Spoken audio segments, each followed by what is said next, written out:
पाण्याच्या विषयावर बोलायचं झालं तर कितीतरी अडचणी, कितीतरी प्रसंग होते. त्यात खासदार साहेबांनी मार्ग काढून आपल्याला हे निरादेवदरचं पाणी गेले 23 वर्ष पाणी अडवून आपल्या तालुक्याला पाणी कधी मिळालं.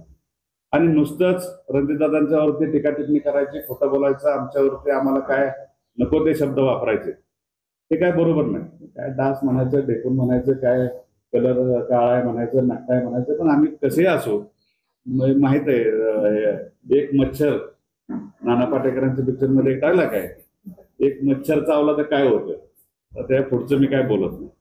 म्हणजे अशा गोष्टी, असंख्य गोष्टी वर्णावरती बोलायचं. वर्णावर काय बोलता, मी असलो काळा नाट्टा, मी शेतकऱ्याचा पोरगा आहे, सर्वसामान्य कुटुंबातनं मला तुम्ही निवडून दिले, प्रतिनिधित्व करण्याची संधी दिली, आणि तोच काळा माणूस होता ह्या शेतकऱ्याच्या शेतामध्ये सोनं पिकवणार आहे. शेतकऱ्याच्या शेताच्या जे लागणारं हक्काचं पाणी होतं ते पाणी मिळवून देणारा हा काळा नाट्टा पोरगा आहे.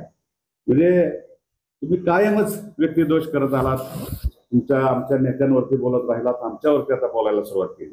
पण आम्ही तुमच्यावरती टीका टिप्पणी करणार नाही, कारण तुम्ही मोठी माणसं आहात. कारण या तालुक्यामध्ये बरेच म्हणजे पूर्वी नेते होऊन गेले. कैलासवासी चिमणराव कदम साहेब होऊन गेले, हिंदूरावजी नाईक निंबाळकर होऊन गेले, कृष्णचंद्र भोईटे होऊन गेले, असे बऱ्याच जणांनी विकासाची कामं केली. पण असं कधी घडलं नव्हतं. आता ते ज्येष्ठ मंडळी होती, आता तुम्ही तालुक्यातले ज्येष्ठ आहात, तुम्ही आता सगळ्यात ज्येष्ठ तुम्हीच आहात आता तालुक्यामध्ये. आणि आमचं काही चुकलं तर तुम्हाला अधिकार आहे तो काम पकडण्यात.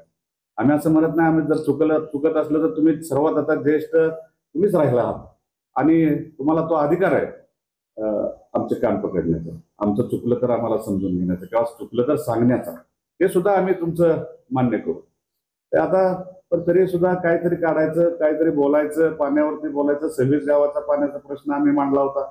काय उत्तर कोरेगावमध्ये आपण होताच ना, मी तोच विषय घेतला होता. ह्याच्यापेक्षा वेगळं काय बोललो होतो की 26 गावाला पाणी मिळालं पाहिजे, मिळालंच पाहिजे. ते इतक्या वर्ष गेल्या पिढ्यानुपिढ्या दुष्काळ तिथं चालू आहे, पण पाणी अजून तिथं पोहोचलेलं नाही. आपण त्या क्षेत्रामध्ये काम करत होता, त्या विभागाचे तुम्ही मंत्री होता, एवढंच बोललो होतो. मग संबंधित विभागाचे मंत्री असल्यानंतर जबाबदारी असते ना आपल्या तालुक्याला, आपल्या मतदारसंघाला, आपल्या शेतकऱ्यांना न्याय मिळवून द्यायचा, तर तरुणांच्या हाताला काम मिळवून द्यायचं, आपली जबाबदारी. आणि जबाबदारी टाळून चालत नाही, आणि जबाबदारीला पाठीमागं सरून सुद्धा चालत नाही. म्हणजे ह्याच गोष्टी बोललो होतो. ह्याच्यापेक्षा काय तुमचं वेगळं कायच आम्ही काय बोललो नव्हतो.